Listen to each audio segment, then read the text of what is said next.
Vamos abrir nossas Bíblias em 1 Reis, capítulo 19, versículo número 1. Hoje estudaremos sobre mais um tema da nossa série de mensagens sobre os desafios da vida cristã.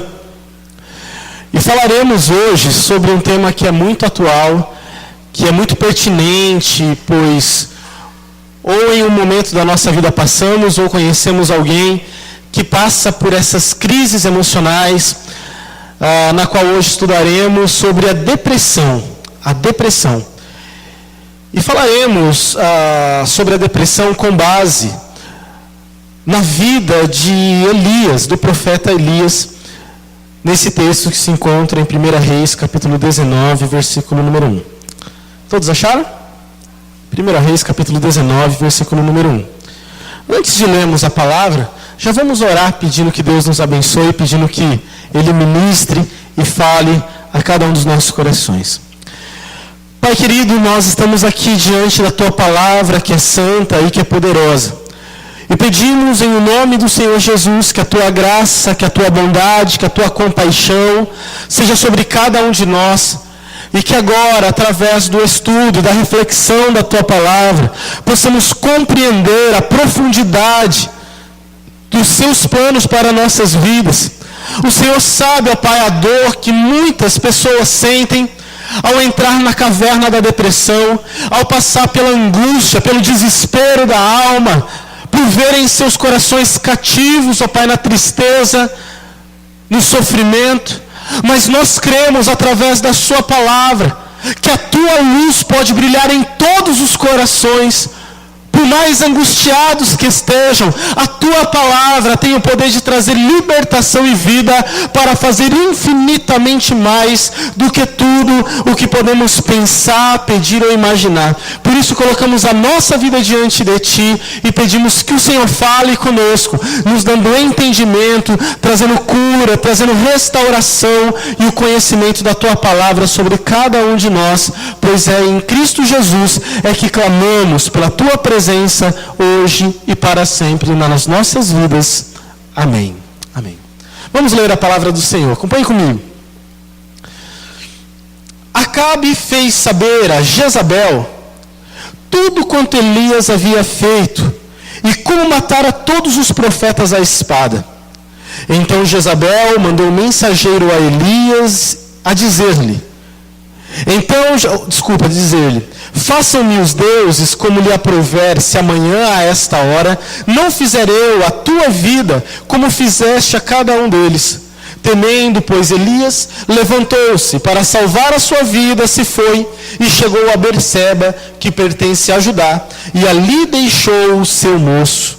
Ele mesmo, porém, se foi ao deserto, caminho de um dia, e veio e se assentou debaixo de um zimbro, e pediu para si a morte, e disse, basta, toma agora, ó Senhor, a minha alma, pois não sou melhor do que os meus pais.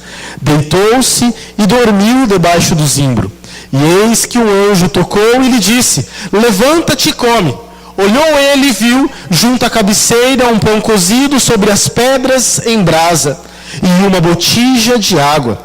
Comeu, bebeu e tornou a dormir.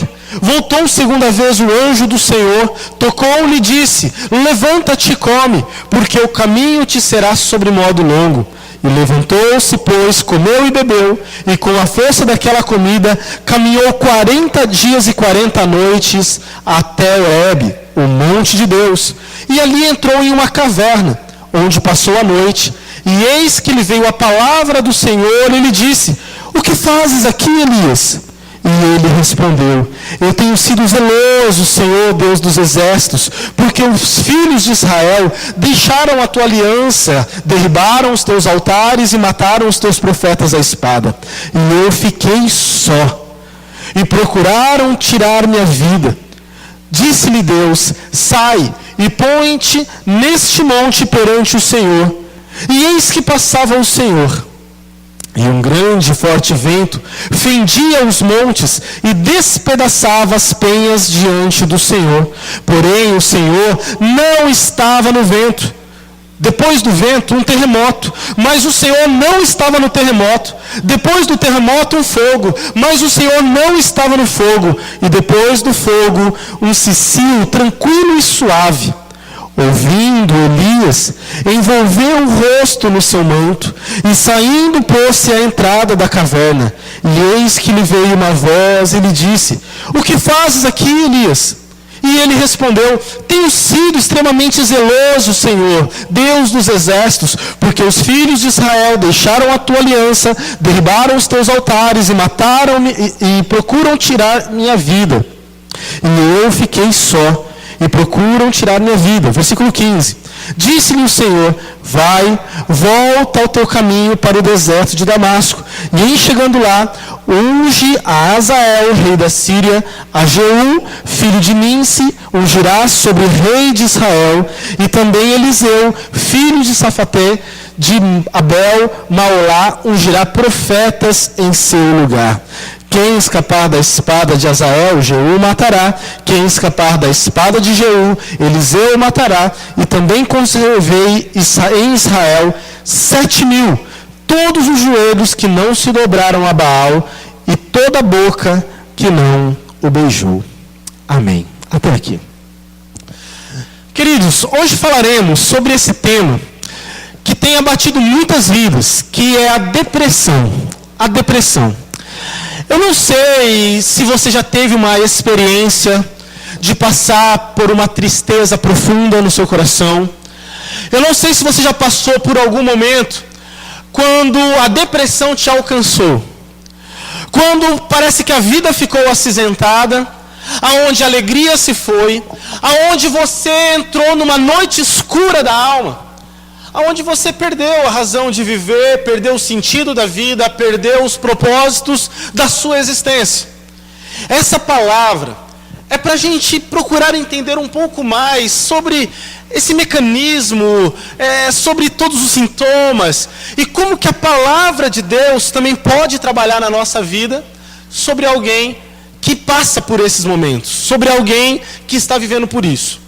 Essa palavra servirá para você que vive, ou que pode estar vivendo por isso, ou para alguém da tua família, ou alguém que você conheça, que também pode estar vivendo numa situação como essa. Só para entendermos um pouquinho da importância dessa palavra hoje em dia, a Organização Mundial da Saúde diz que 4,4% da população mundial, ou seja, 320 milhões de pessoas no mundo, estão com depressão. No Brasil, o índice é um pouco ainda maior, 5,8% dos brasileiros estão com depressão. Entre 15% a 20% da população vai desenvolver, em algum momento da sua vida, algum nível de depressão. Seja mais severo ou mais brando, de 15% a 20% das pessoas, ou seja, quase 1 em 5, desenvolverá um nível de depressão. Pode ser mais moderado ou mais severo, mas vai passar por um momento terrível emocionalmente na sua vida. Sem falar que o suicídio hoje em dia é principalmente uma das razões ligadas à depressão.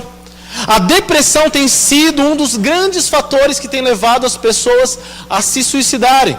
E isso entre uma idade muito grande, que acontece com intensidade muito grande, entre os 15 a 30 anos dos indivíduos. Então, hoje em dia, nós vemos que as pessoas, elas estão morrendo mais por suicídio decorrente da depressão do que assassinatos. Olha só, mais pessoas morrem no mundo em decorrência de suicídio do que de assassinato. As pessoas estão sofrendo. As pessoas estão passando por muita dificuldade. As pessoas estão vivendo realmente uma angústia terrível nos seus corações e vivem buscando uma forma, na verdade, de tentar lidar com esse luto, com a angústia do seu coração. Tem um escritor chamado Andrew Solomon, que também escreveu um livro conhecido, que é O Demônio do Meio-Dia, e ele fala sobre a depressão e conta um pouquinho sobre tudo isso que passa na cabeça de uma pessoa que vive sobre a depressão. E ele fala no seu livro que a depressão é como engolir o seu próprio funeral. É como vestir um paletó de madeira. É como um parasita que suga as forças. É como um parasita que suga a seiva, sugando todas as forças de uma planta. Essas pessoas vivem como em uma cova. Ela tem a sua esperança roubada. Ela nutre um saudosismo do passado e faz olhar para um futuro através de um olhar acinzentado. E essas pessoas, diz ele, começam a flertar com a morte com o objetivo de aliviar o seu sofrimento. Dependendo realmente do nível e da intensidade que a depressão chega na vida de uma pessoa, e por isso que está relacionada com a morte, a dor, a angústia é tão profunda, que muitas vezes ela acha que acabando com a sua vida, isso será uma forma dela aliviar o fardo pesado da angústia em seu coração. E tudo isso faz com que ela viva um terrível pesadelo, mesmo durante em vida, mesmo durante acordada, durante o dia. Bom, nós vemos aqui na palavra do Senhor que Elias, como muitos outros homens de Deus, eles desenvolveram depressão. Nós vemos que o quadro de Elias aqui, que nós narramos, que nós vimos através dessa narrativa, tem tudo a ver com alguém que estava vivendo uma angústia terrível no seu coração. Então Elias, só para entendermos, uma questão que é muito importante a gente notar. Tem um teólogo neopentecostal chamado T.L. Osborne. Ele fala que a depressão é demônio. Que depressão está muito ligada à possessão demoníaca. Aonde pessoas que venham a desenvolver a depressão, essa pessoa está sob a ação do diabo. E isso é um equívoco muito grande que podemos cometer. E que faz com que a pessoa que está deprimida venha levar sobre si um fardo ainda mais pesado sobre si. A depressão pode não estar relacionada com possessão demoníaca. Pode não estar relacionada com opressão. É claro que uma pessoa que vive e pode estar intimamente ligada ao baixo espiritismo, ao misticismo, ao ocultismo pesado, ela pode sim desenvolver uma depressão devido à opressão pesada que ela sofre. Mas esse não é o fator preponderante para o desenvolvimento da depressão. A depressão, como muitas pessoas também muitas vezes pensam, não está relacionada a pecado. Aquela pessoa está em depressão, então ela está em pecado. Nem sempre, nem sempre. As pessoas podem enfermar nas suas emoções e desenvolver a depressão sem estar em pecado. Mas é claro também que uma pessoa que vive no pecado pode sim desenvolver depressão, como foi o caso de Davi. Quando ele adulterou com Batseba, quando ele assassinou o marido de Batseba, ele entrou numa crise depressiva muito grande, como nós lemos no começo do culto, no Salmo 51, onde ele narra aquele momento de angústia que ele estava vivendo. Mas o pecado não está em todos os casos ligados à depressão. Eu gostaria de ver com vocês nessa noite alguns dos principais mecanismos que podem levar uma pessoa à depressão. E através da vida de Elias, a gente poder enxergar, através do que aconteceu com ele, da experiência amarga que ele teve, alguns cuidados que nós também devemos ter. Alguns cuidados para que os problemas e as angústias da nossa vida não venham nos levar para o fundo do poço. Ou identificar em nós algo que já podemos estar vivendo, mas que deve ser mudado para que a gente não venha a cair neste mal. John Piper é um escritor que escreveu um livro chamado O Sorriso Escondido de Deus. E ele fala que Elias, assim como David Brainerd, John Bunyan, que foram grandes homens de Deus, cheios do Espírito Santo, desenvolveram depressão na sua vida. Então eu quero que você entenda que a culpa não venha te acompanhar caso você se sinta em um fundo abismo. Porque grandes homens de Deus, como foi o caso de Elias, buscaram a morte, entraram em um processo depressivo profundíssimo, intenso. Então, nós como cristãos temos que olhar isso como uma enfermidade das nossas emoções, como algo que pode ocorrer conosco como cristãos. E se um dia a minha alma, se o meu coração entrar no mais profundo abismo, eu como cristão, eu também posso crer que o meu Deus estará comigo, apesar das angústias que eu venha a passar. Não importa o que você viva, não importa como estejam as suas emoções, não importa a pior dificuldade que você enfrente, ou o pior abismo que você entre, o Senhor pode te tirar dessa dificuldade. O Senhor pode te tirar e pode fazer com que essas pessoas que estão ligadas a você possam sair dessa situação. Vamos ver tudo o que pode acontecer e que leva as pessoas à depressão. Primeiro, Elias, ele entrou num processo depressivo porque em um determinado momento da vida dele, assim como acontece com todos nós, ele tirou os olhos de Deus e começou a olhar mais para as dificuldades. Ele tirou os olhos de Deus para ficar se atentando apenas para as dificuldades. No capítulo número 18 de 1 Reis, nós vemos que Elias, ele teve uma grande vitória sobre os profetas de Baal, sobre os aprendizes de profetas também de Baal. Uma grande vitória Deus concedeu a ele, e ele estava ali triunfante, ele estava passando por um momento maravilhoso. E nós vemos que naquele momento, a sua fé foi testada, ele foi aprovado, fogo veio dos céus, consumiu o holocausto, uma coisa maravilhosa aconteceu. Os profetas de Baal foram exterminados. Mas uma mulher chamada Jezabel, essa mulher era terrível. Ela era uma mulher que servia a Baal, e quando ela ficou sabendo o que Elias fez com os profetas de Baal, ela tentou intimidar Elias. E mandou um recado para Elias, falando: Elias, amanhã você estará morto, eu te matarei, certamente que eu te destruirei.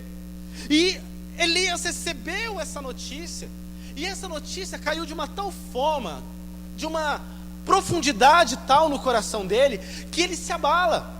Ele foge de onde ele estava e vai para o deserto. E lá, nesse deserto, é onde tudo isso acaba se desenvolvendo. Ele passou um grande momento com Deus, uma grande vitória. Ele estava vivendo um momento de grande esplendor da glória de Deus lá no Monte Horebe. Mas o que acontece? Depois, como as coisas realmente passam na nossa vida, temos os momentos bons, mas temos os momentos maus. Elias agora começa a olhar apenas para as dificuldades. Ele começa a se deter apenas nas más notícias. Ele começa a focar apenas nas dificuldades, nos problemas. É como se houvesse uma amnésia do que aconteceu. Ele se esquece de tudo que ele viveu até aquele momento. E ele foca apenas na perseguição que ele sofreria, na morte iminente que viria, aonde ele estava ali focado apenas em algo terrível que estava para acontecer com ele. Sabe mais ou menos como você, diante de um exame, você recebe uma notícia de um diagnóstico que você não está esperando? Ou um telefonema que traz a notícia da perda de uma pessoa querida? Ou um convite a você comparecer no RH para que o acerto seja feito? Notícias que fazem com que a tua vida vire de perna para o ar. Situações que mexem com a estrutura. Foi isso que aconteceu com Elias. Ele estava vivendo um momento bom, mas esse momento bom foi revertido em uma péssima notícia, aonde a morte seria certa. E ele foca apenas nessa notícia ruim. Ele tira os olhos de Deus e passa a focar unicamente nos problemas da sua vida. Cuidado aonde você mais olha. Cuidado aonde mais está o seu olhar, a sua atenção, o seu coração. Eu sei que os problemas às vezes chamam mais a nossa atenção do que as coisas boas. Eu sei que às vezes as notícias ruins mexem mais com a gente do que as coisas boas que Deus tem feito. Mas eu sei que o nosso Deus também tem um convite para você, para mim, para que você não tire os olhos dele. Não tire os olhos do Senhor. por pior que seja a dificuldade que você está passando, olhe para Deus, olhe para Deus. Às vezes, o inimigo estará gritando, como Golias: me dê um homem. Tem alguém aí nesse exército que seja homem de verdade? E nós muitas vezes tiramos nossos olhos de Deus e passamos a olhar o tamanho do gigante. Olhe para Deus, olhe para Deus. No meio da tormenta, no meio da dificuldade, olhe para o Senhor. É dele que virá o teu socorro, é dele que virá o teu auxílio, porque é ele quem nos faz mais do que vencedores. É ele. Não tire os seus olhos do Senhor. Segundo, não se isole. Não se isole. É interessante que vemos no versículo número 3, que quando Elias recebe a notícia da morte iminente, que viria das mãos de Jezabel, ele sai da onde ele estava. E ele então deixa o seu moço, o seu aprendiz em Judá, para que ele seguisse para o deserto. Ele se afasta das pessoas, ele se isola, ele busca a solidão. Essa é tanto um gatilho que pode gerar a depressão, como também uma tendência de quem está deprimido, de quem está triste, angustiado, é de querer ficar sozinho. Cuidado com isso. Não se afaste das pessoas que podem te ajudar. Não se afaste da sua família. Não se afaste do cônjuge. Não se afaste das pessoas que querem o seu bem e podem te ajudar. Uma das estratégias que o inimigo quer fazer para nos destruir é nos isolar, é nos tornar solitários, é fazer com que a gente venha a viver solitariamente. Cuidado com isso. Não se afaste das pessoas, não se afaste da igreja, não se afaste do convívio das pessoas que querem o teu bem, queridos. Cuidado com isso. Eu sei que a nossa tendência, quando passamos pela dificuldade, é o quê? Enclausuramento.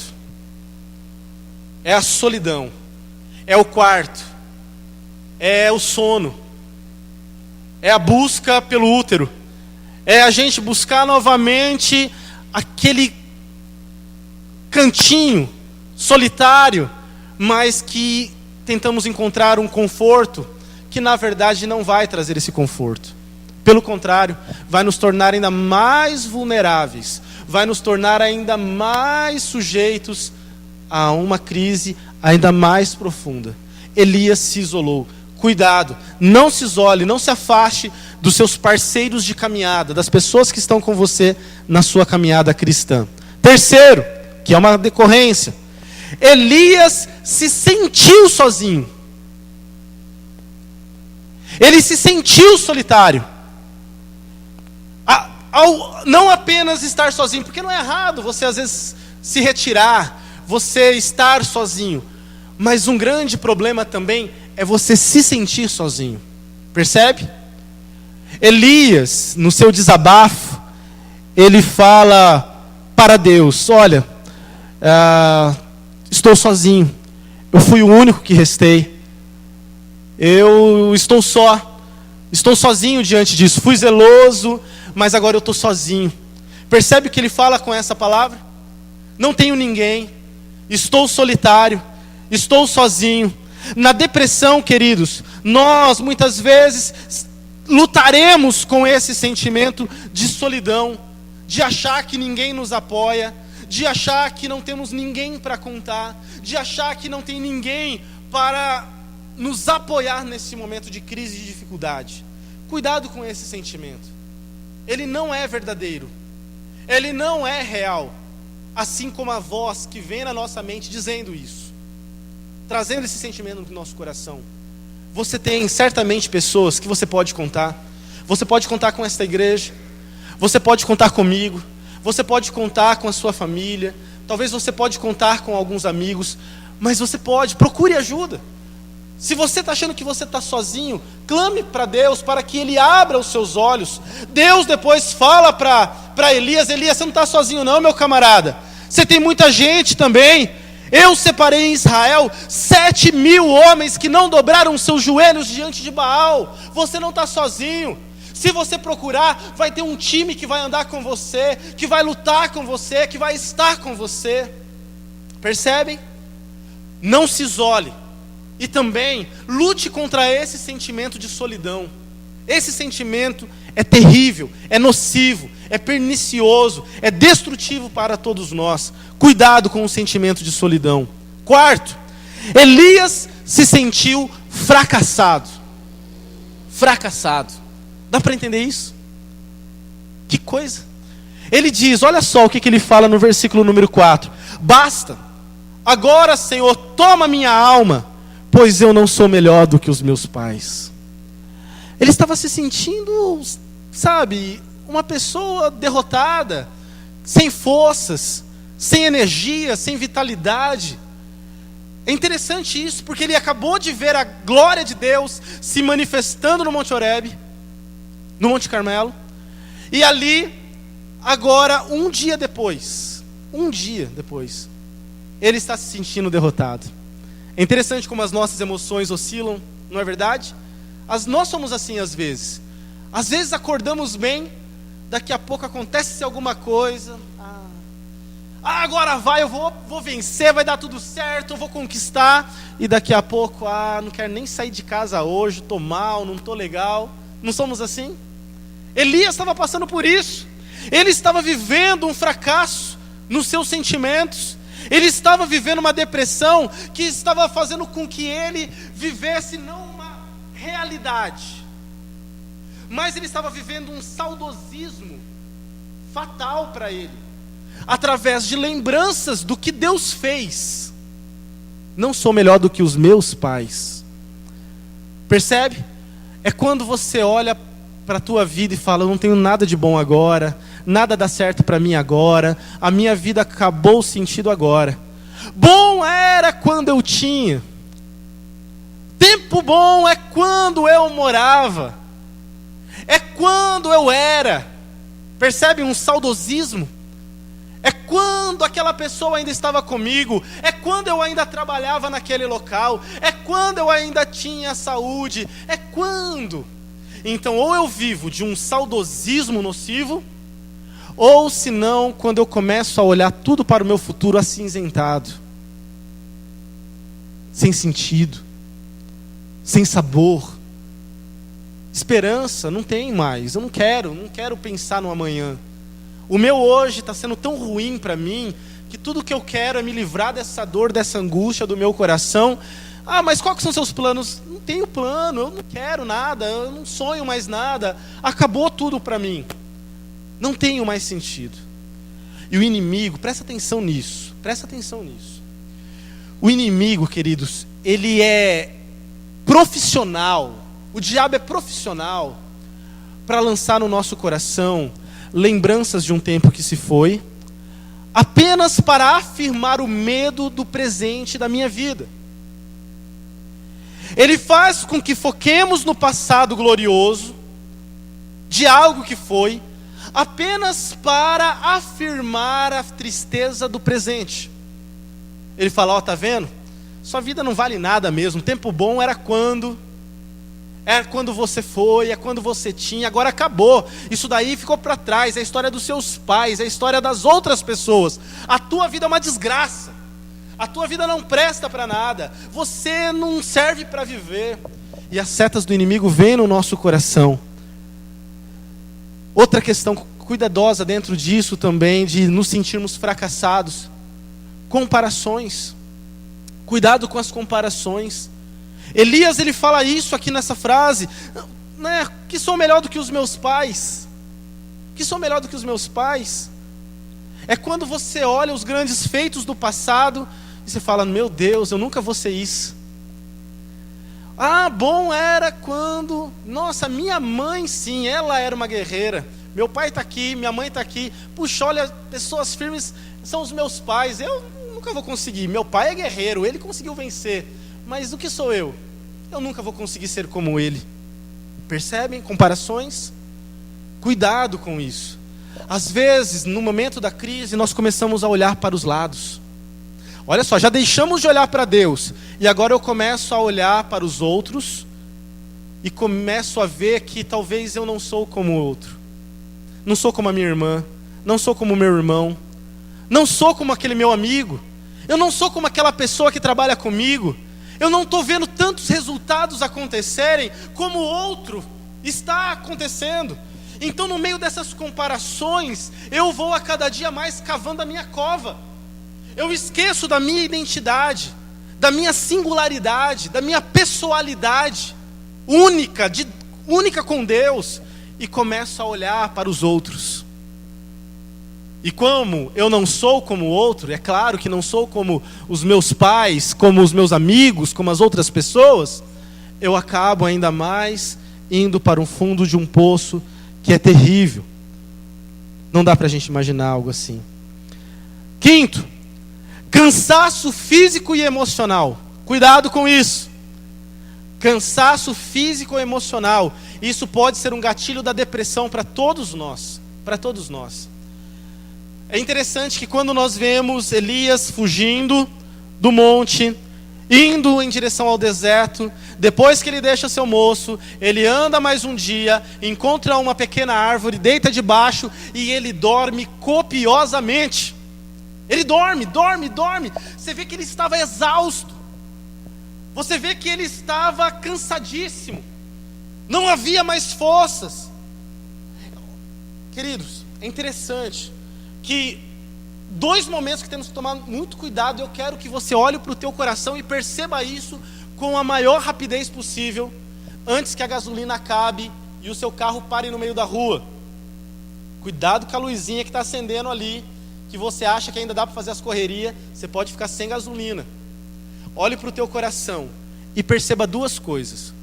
Como que está a sua saúde física e a sua saúde emocional? Quando você está fraco fisicamente, você está vulnerável, com baixa resistência e sujeito a crises emocionais. Presta atenção nisso. Porque nós sabemos, e hoje é comprovado, que a depressão pode, e muitas vezes está muito ligado a questões fisiológicas. Nós vemos que pessoas que passam por grandes traumas, por grandes situações estressantes, tudo isso faz com que a imunidade emocional dela vá lá embaixo. E tudo isso gera nela uma vulnerabilidade que pode gerar depressão. Perceba o que aconteceu. Olha só como as emoções de Elias oscilaram. Daqui a pouco ele vai para o monte. Tem uma grande vitória sobre 850 profetas do diabo. Vitória, fogo dos céus. Imagina a pressão emocional que ele estava. Imagina aquela situação como foi desgastante para ele. Daqui a pouco ele vive aquele momento glorioso. E daqui a pouco ele já recebe uma outra notícia que ele estava correndo perigo de vida. As emoções dele estavam sendo bombardeadas. Isso tudo faz com que as emoções, a resistência, a imunidade emocional dele vá lá embaixo. E ele então agora, depois de uma caminhada de 25 quilômetros, que era da onde ele estava até o deserto aonde ele estava cansado fisicamente e cansado emocionalmente. Cuidado com essas canseiras. Cuidado com o excesso de lutas. Cuidado com o excesso de oscilações, de alegria, tristezas. Tudo isso pode disparar gatilhos perigosos para todos nós. Cuidado. Nós temos que cuidar da saúde. Cuide do seu físico. Cuide da sua alimentação. Cuide do seu descanso, do seu regime de sono. Cuide do seu físico. Isso vai te preservar da depressão. E cuide das suas emoções. Isso também vai te ajudar muito. Tanto é que o anjo vem, faz para ele uma boa refeição, prepara lá para ele um pãozinho na chapa para ele. Ele acorda, o anjo acorda ele come, ele dorme de novo.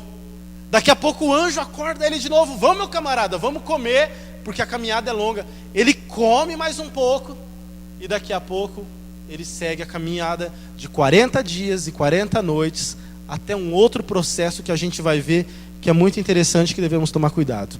Então cuidado com o cansaço físico e o cansaço emocional.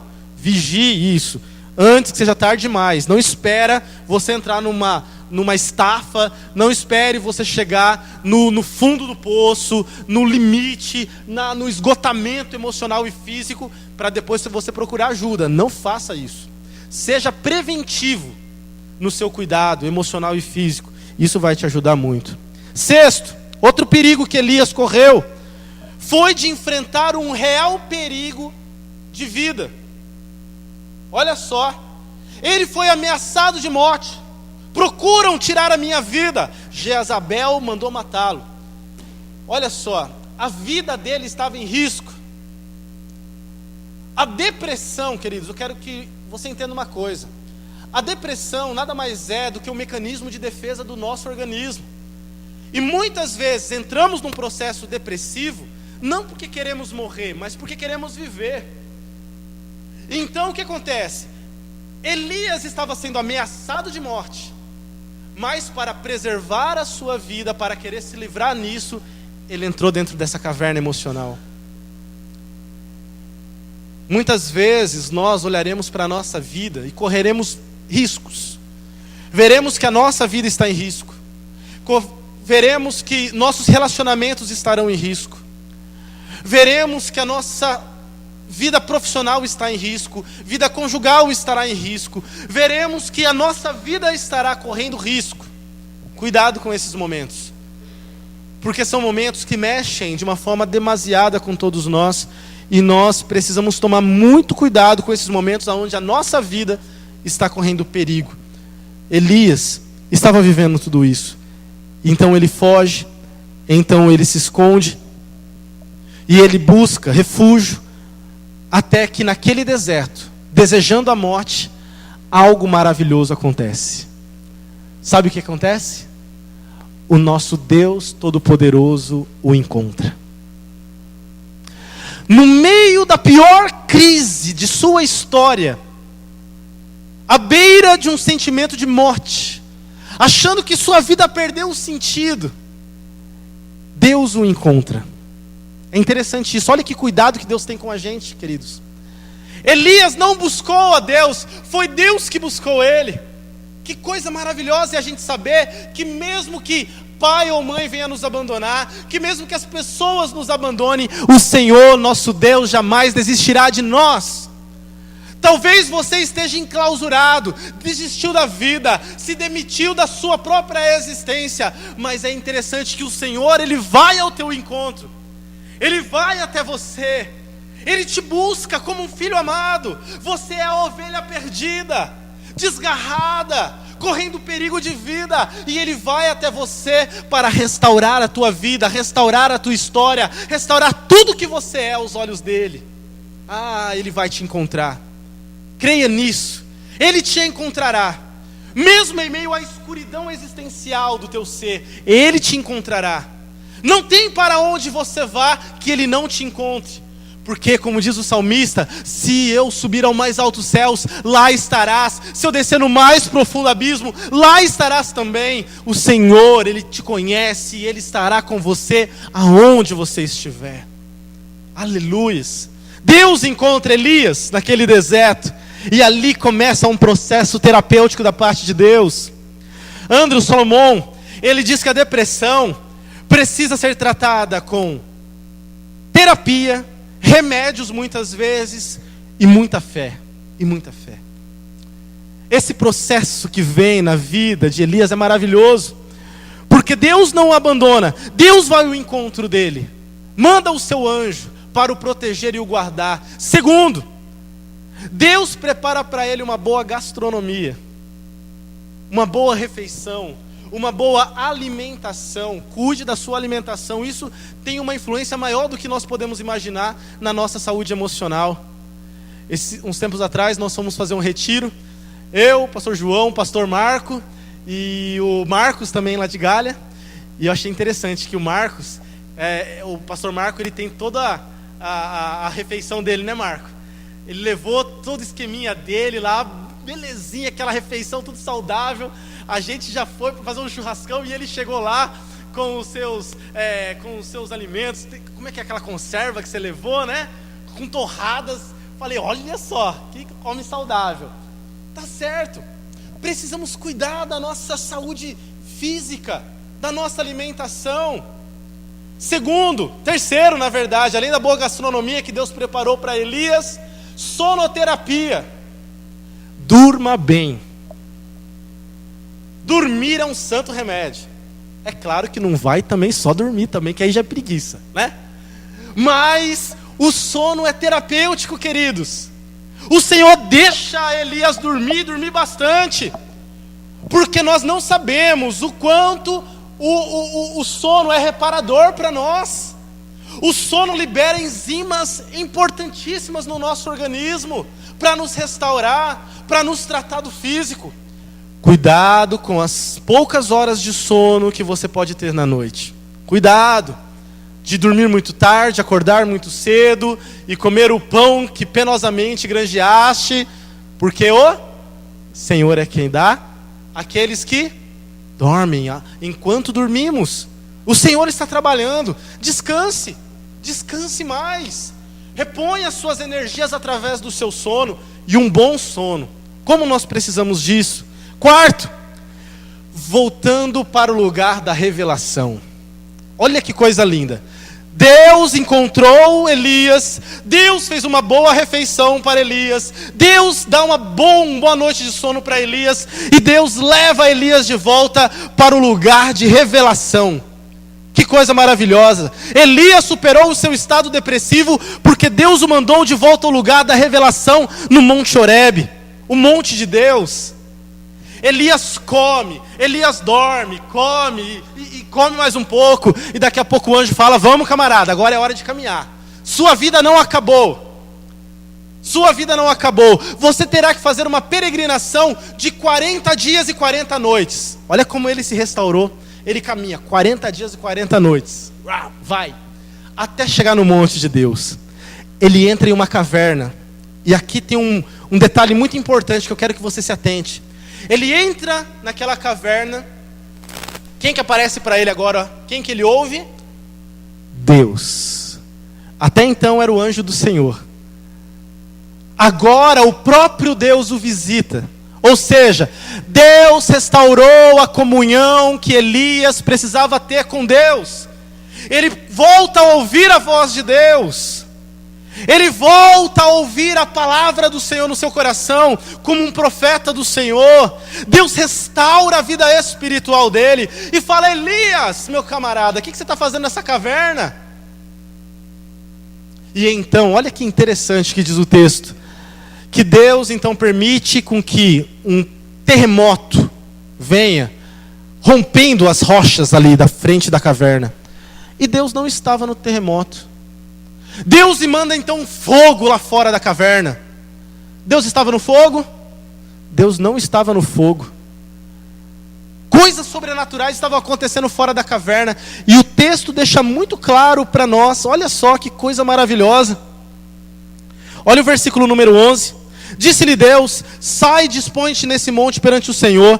Eis que passava o Senhor um grande vento forte que fendia os montes e despedaçava as penhas diante do Senhor.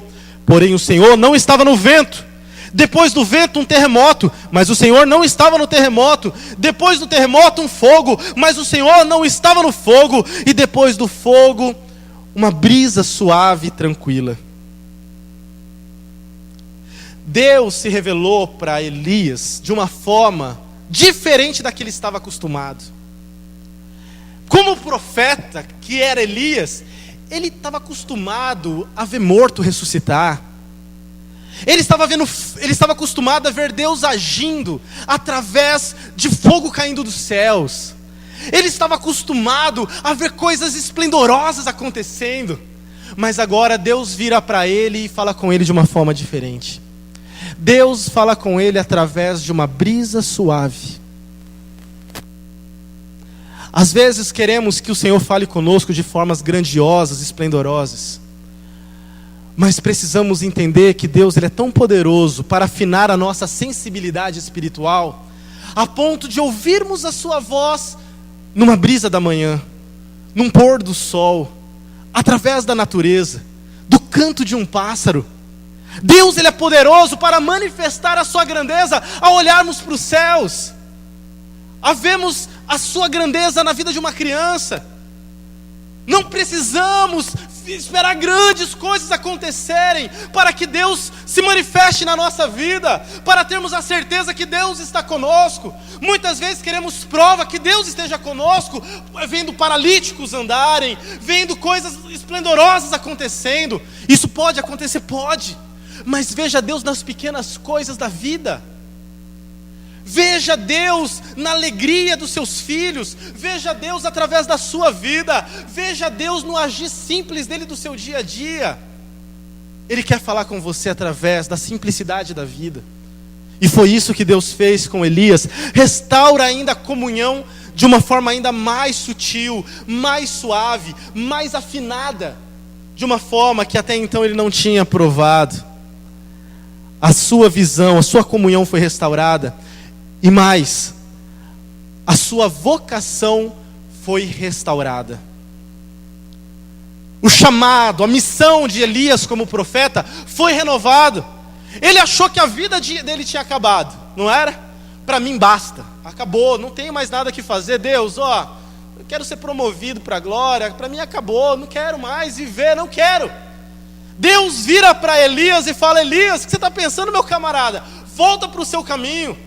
A sua vida não acabou, o seu chamado não se encerrou. Guarda isso no teu coração em nome de Jesus. O chamado que Deus tem para a tua vida ainda não acabou. Deus não acabou aquilo que Ele quer realizar através da sua vida. O melhor que Deus tem para você ainda está por vir. Ainda está por vir. Elias, você está achando que tudo terminou? Que a tua vida acabou?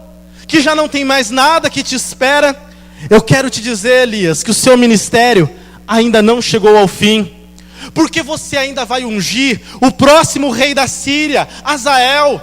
Você vai ungir o futuro rei de Israel, Jeú. Você ungirá Eliseu, que será o próximo profeta da nação. E Elias, eu tenho mais para te dizer. Você não vai nem provar a morte, porque eu vou te transladar aos céus em vida.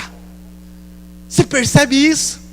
Um camarada que estava achando que a vida dele tinha se encerrado, Deus falou: não, meu camarada, você vai ungir reis ainda, você vai levantar profetas, sucessores, e você vai ter uma comunhão comigo muito maior do que você já desfrutou até então. Que coisa maravilhosa, que quando nós queremos uma rede preguiçosa para descansar, Deus fala: não, eu ainda tenho trabalho para você, eu tenho uma missão para você. Às vezes o inimigo vai apontar o dedo para você e falar: você está muito velho, você não tem sabedoria, você não tem escolaridade, você não tem mais força, você não tem tempo, você nunca vai conseguir. Deus vira para você e fala: você tem uma grande obra, você tem uma missão, não desista, vamos em frente. E aí Deus então restaura o seu chamado, a sua vocação, restaura as suas amizades, dando para ele Eliseu para caminhar de volta com ele, e mostra para ele que ainda tem mais 7.000 que caminharão como profetas de Israel. E acima de tudo, ele tem a sua vida restaurada. Que coisa maravilhosa. Às vezes, queridos, o sentimento de depressão pode roubar a nossa esperança, pode falar que tudo chegou a um fim. Elias estava se sentindo assim. Mas é maravilhoso a gente saber que o fim só chega quando Deus diz. O teu fim só chega quando Deus assim falar. Por isso, não acredite em tudo que os seus sentimentos disserem. Não acredite em tudo que você sente. Não acredite em todas as ameaças que te fizerem por aí. Não acredite que as más notícias têm mais poder do que o nosso Deus. Que você creia que o nosso Deus, Ele sempre estará com você. Podemos, e todos nós estamos sujeitos a isso, principalmente algumas pessoas com personalidades que são mais introspectivos, melancólicos, pessoas que introjetam mais as dificuldades da vida. Todos nós passamos por lutas, estamos sujeitos a isso, mas que você entenda que Deus estará com você. Ele te encontrará no mais profundo abismo, no vale da sombra da morte. Deus estará com você, Ele te levantará, Ele te restaurará, e o nome dEle receberá toda a honra e toda a glória, hoje e para todo sempre. Que Deus nos abençoe, que Deus traga cura, o bálsamo de cura sobre a tua vida, e que o nome dEle seja bendito para todo sempre, em nome de Jesus, amém. Vamos nos colocar em pé.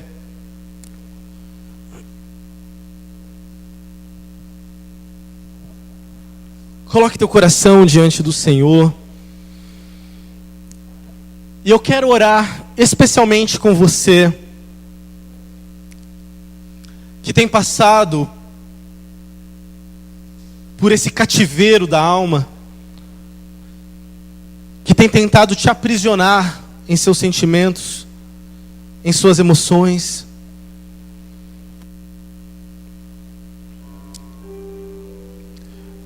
Se é alguém da sua família que tem passado por essas angústias, por essas tristezas, apresente ela diante de Deus. Apresente essa pessoa diante do Senhor.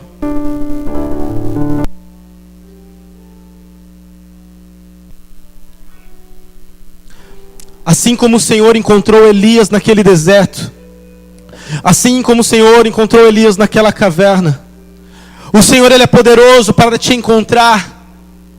O Senhor é poderoso para encontrar aqueles que você ama e que você vê que estão cativos, acorrentados, aprisionados pelo medo, pela depressão. Deus é poderoso para alcançar aqueles que necessitam de renovação e vida. Ore, apresente diante de Deus, fale para Deus restaurar a alegria da salvação no teu coração e no coração desses que estão mergulhados no sofrimento. Oh Deus, nossa confiança e esperança está em Ti. Pai, nossa alma muitas vezes tem sido fustigada pelas tristezas, pelos pensamentos de derrota, de solidão. O Senhor, Pai, que conhece o nosso coração, sabe, Pai, o quanto temos lutado com nós mesmos. O Senhor sabe, ó Pai, as lutas travadas em nossa mente e em nosso coração. E eu peço, Deus, liberta-nos, livra-nos, envia teus anjos, ó Pai, para nos levantar, para nos mostrar, ó Pai, que ainda não acabou, que ainda não chegou o fim. Oh Deus querido, Tu és bendito, Tu és soberano. O Senhor é um Deus de graça e de misericórdia, e é a Ti, Pai, que clamamos. Vem, Pai, vem sobre nós, venha sobre nossas famílias, venha sobre os nossos filhos, venha sobre esses jovens, venha sobre estes, ó Pai, que têm sofrido, que não querem nem sair de casa, não querem sair dos quartos, não querem se levantar de suas camas, não querem ver ninguém, só querem viver solitários. Oh Pai, que a Tua graça, que o Teu Espírito Santo venha trazer cura, venha trazer restauração no mais profundo, no mais íntimo do ser. Toca nas feridas, restaura, ó Pai, as feridas e dá, ó Pai, sentido, dá, ó Deus, a mostra da Sua graça e da Sua bondade. Esperamos em Ti, Senhor, e temos a certeza que o Senhor é poderoso para nos livrar, ó Deus, de todo mal e mostrar a Sua face graciosa, que nos fortalece e nos levanta na Sua presença. Bendito seja o Senhor, bendito seja o nosso Deus, que é todo poderoso, em quem podemos contar, em quem podemos colocar a nossa vida e a nossa esperança.